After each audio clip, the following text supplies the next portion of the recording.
The movie starts in the 26th century. After a long war between humans and an alien group called the Covenant, peace is made through a weak treaty.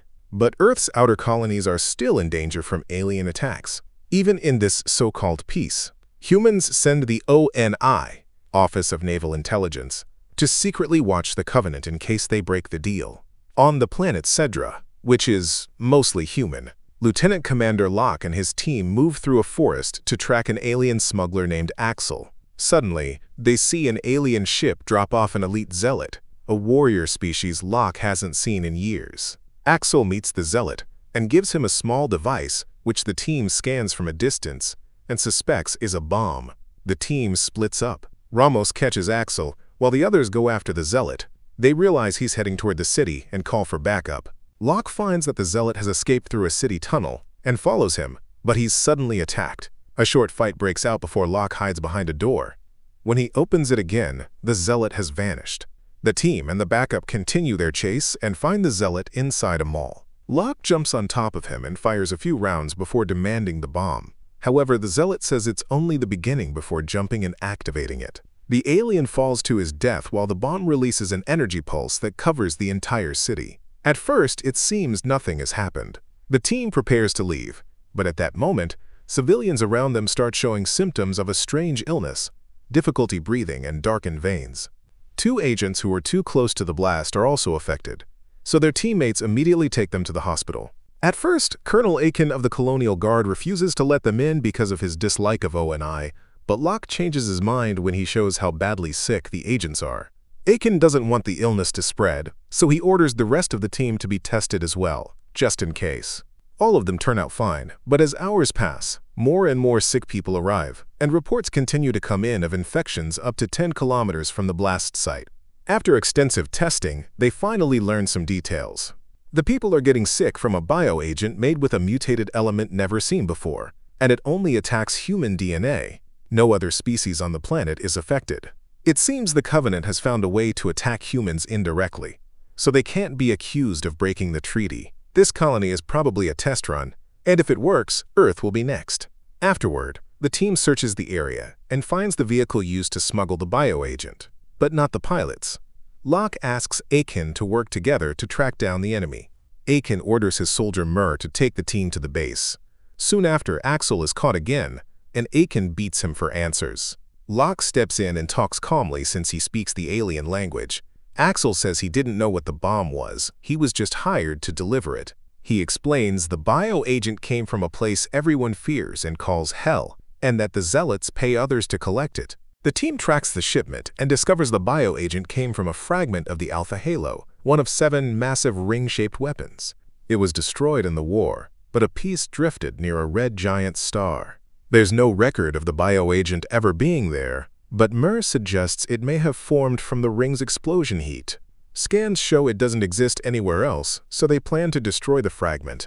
Just then, they detect another ship approaching the ring.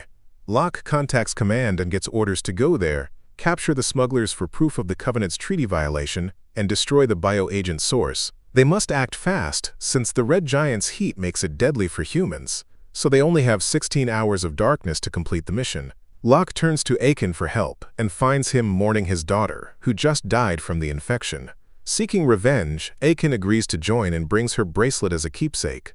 The team sets off on a ship called the Condor.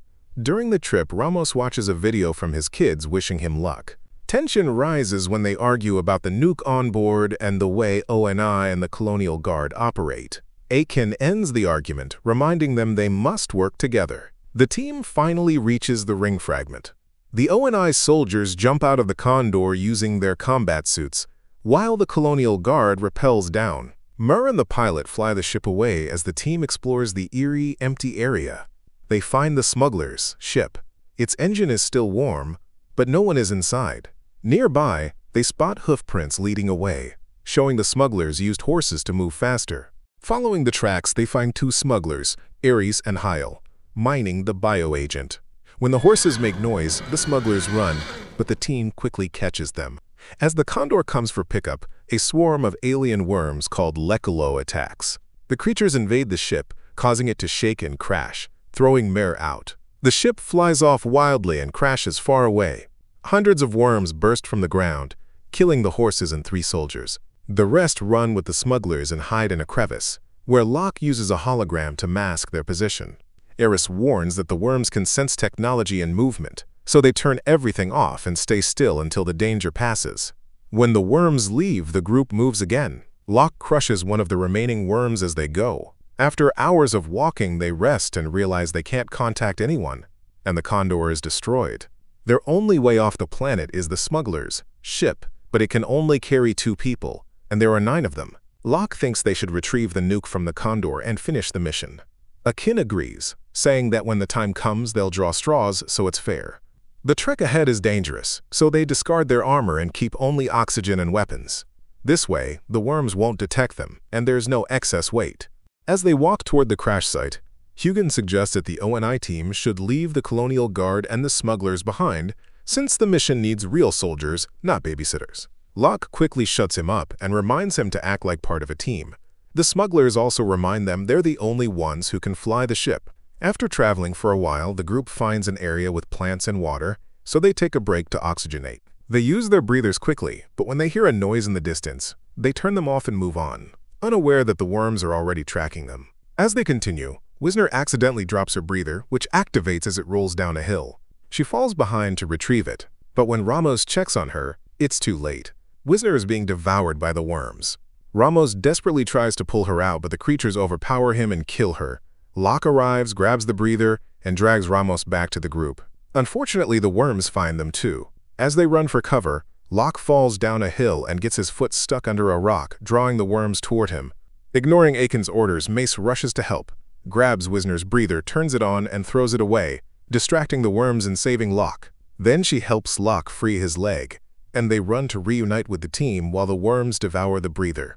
The team waits for the worms to leave, but they start to worry when they realize they only have 3 hours of night left, and they're still stuck there. Suddenly, they see someone coming and think it's Wisner, but it's actually worms mimicking her to trick them. Hugin complains, and when Heil tells him to shut up, Hugin pushes him down a hill.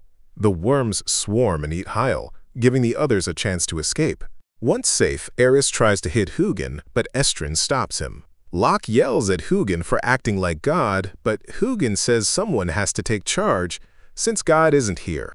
As they move on, Aiken reminds Locke he'll soon have to choose a side. Hugin also tells Locke to lead, but Locke insists they draw straws to stay fair. Ramos watches a video of his kids for comfort, but Estrin throws it away to avoid drawing the worms' attention. Later, they reach a cliff full of worms below and carefully move along the edge. Ramos, losing his mind, asks Estrin to team up, but when Estrin refuses, Ramos attacks him, causing him to fall. Estrin begs for help, but Ramos lets him die and lies to the group, saying Estrin slipped. Afterward, Hugin quietly tells Ramos he knows what really happened but won't judge him.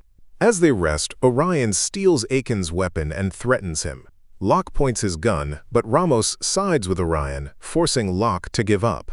Ramos and Hugin then take everyone's weapons and leave with Eris, making him fly the ship. Mur loses hope until Aiken finds the Condor ship.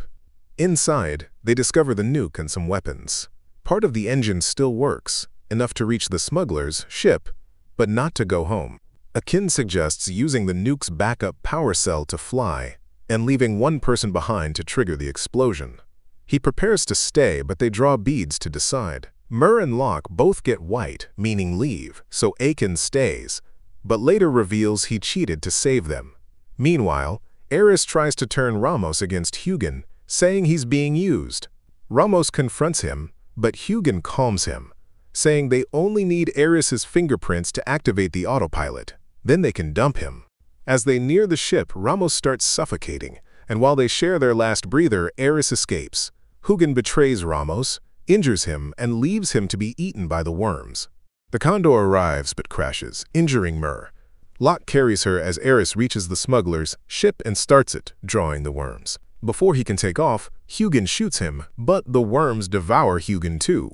Locke and Mur hide. At sunrise, Aiken reaches the deposit and activates the nuke. The worms rush toward him, allowing Locke and Mur to escape in the ship. As they fly away, they see the explosion that kills Aiken, but also destroys the worms and the bioagent, saving humanity. Thanks for watching. Don't forget to subscribe. See you next time.